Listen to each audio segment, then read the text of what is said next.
किसी छोटे से गांव की, जिसमें भारत के गहरे दिल की गहरी छावनी थी, वहीं एक आविष्कारी और बिगड़ता बच्चा था जिसका नाम था अर्जुन। अर्जुन एक अद्भुत बच्चा था जिसमें ज्ञान और साहस की अपूर्ण समर्पण थी। हालांकि जैसा कि अधिकांश बच्चों में होता है, उसमें अपने बड़ों की सलाहों और चेतावनियों का ध्यान नहीं देने की आदत थी। एक सुनहरे दिन जब अर्जुन अपने परिवार के करीब घर के आंगन में खेल रहा था, उसके दादाजी एक बुद्धिमान वृद्ध मनुष्य थे जिनकी लंबी सफेद दाढ़ी उनके सीने तक पहुंचती थी। वह गांव में अपने गहरे ज्ञान और पूर्वजों की प्राचीन परंपराओं से जाने जाते थे। अर्जुन, दादाजी ने गंभीरता के साथ कहा, मेरे पास तुझे एक सलाह है। इस दुनिया में ऐसी चीजें हैं जिन्हें छूने से बेहतर है दूर रहना। उनमें से एक है गांव के किनारे पर छोड़ी गई पुराने बड़े घर की रेडियो। मुझसे वादा कर मेरे बच्चे कि तू कभी भी उसके पास नहीं जाएगा। अर्जुन की आंखें जिज्ञासा से बढ़ गई और उसने नहीं रोका पूछने का सवाल, लेकिन क्यों दादाजी? उस पुराने रेडियो में क्या खास है? दादाजी गहरे सोच में डूबे और अर्जुन की आंखों में चिंता और ज्ञान का एक मिलन बदला हुआ था। वह रेडियो अर्जुन किसी भी और से अलग है। उसमें एक अंधकारी और प्राचीन शक्ति है। वह हमारे समझ के परे की चीजें प्रकट कर सकता है और कभी कभी वो चीजें हमारे लिए अनजान रहने में बेहतर होती हैं। मुझसे वादा कर मेरे बच्चे कि तू मेरे शब्दों का पालन करेगा। अर्जुन अपनी उत्कृष्टता और अपने प्यारे दादाजी के प्रति आदर के बीच अपने जवाब में हाथ मार दिया। मैं वादा करता हूं दादाजी, मैं उस पुराने रेडियो के पास कभी नहीं जाऊंगा। दादाजी मुस्कुराए, उनकी आंखों में राहत और स्नेह के मिश्रण में।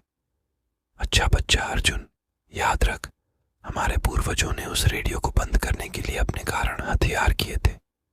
वह उन दिनों की यादें हैं जो भूल जाने के लिए सबसे अच्छे थे।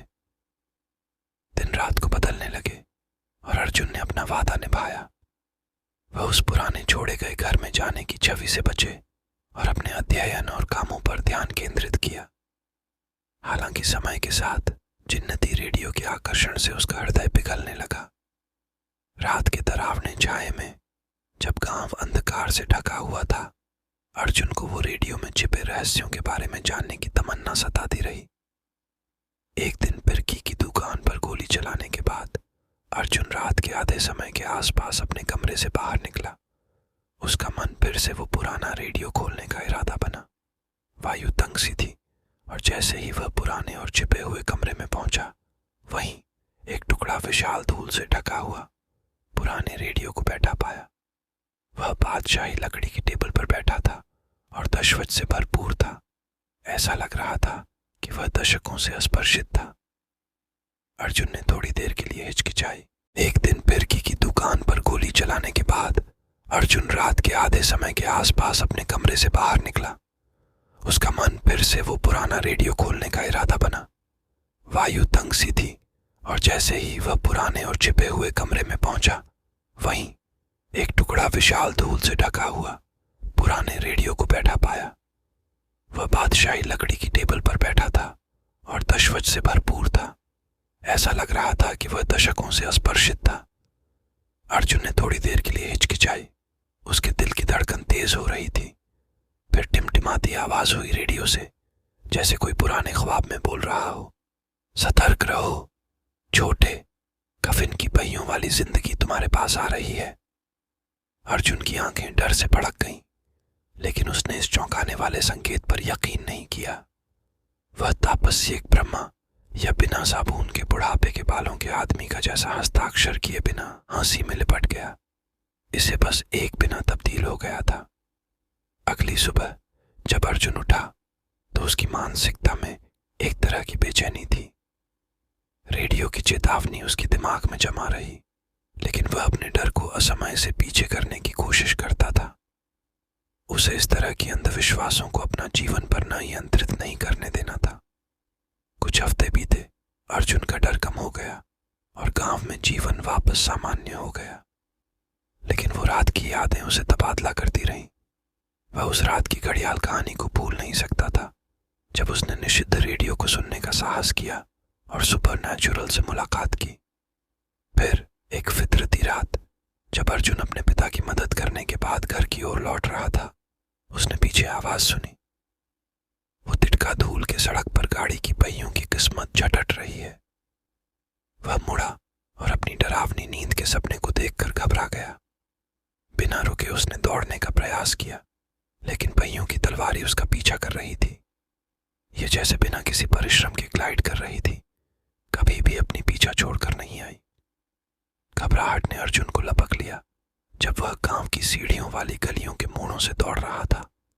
दिन भर भागते रहते हुए अपना सर्वश्रेष्ठ बचाव ढूंढ रहा था।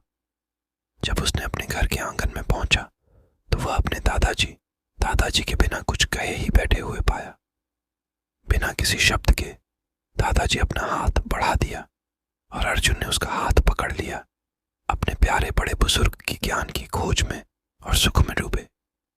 उस पल में अर्जुन के पैरों की धरती बदल गई और वह अपने आप को एक और दुनिया में पाया, जीवित और मरे हुए के बीच एक दुनिया में, जो आजीवन और मृत्यु के बीच एक दुनिया थी।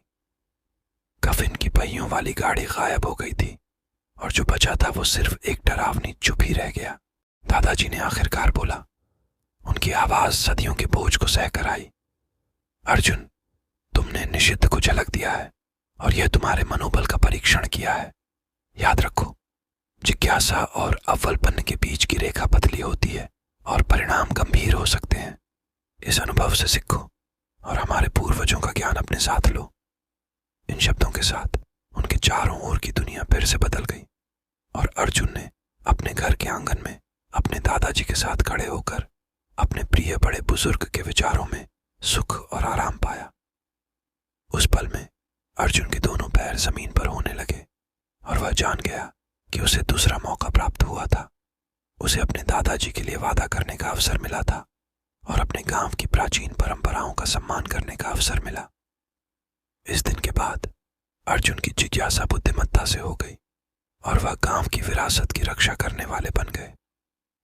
उन्होंने वो रात की अपनी डरावनी मुलाकात की कहानी सबके साथ साझा की, जो सबको याद दिलाने के रूप में काम कर रही थी कि कुछ रहस्यों को छूने से बेहतर होता है।